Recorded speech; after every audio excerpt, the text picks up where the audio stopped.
Hi guys, this is my easy video for today.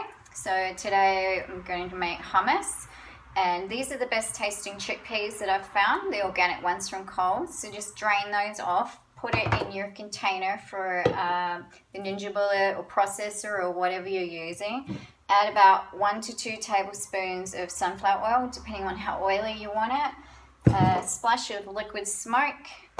About anywhere, half a teaspoon of salt is enough. I use a pink salt, and I added about 6 cherry tomatoes and about 1 to 2 tablespoons of filtered water just to help it blend easy.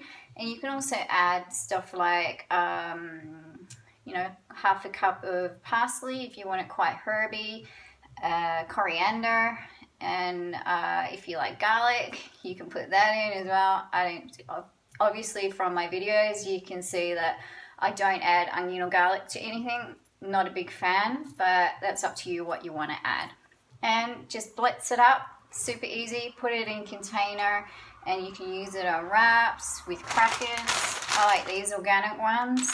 You can use organic bigger rice crackers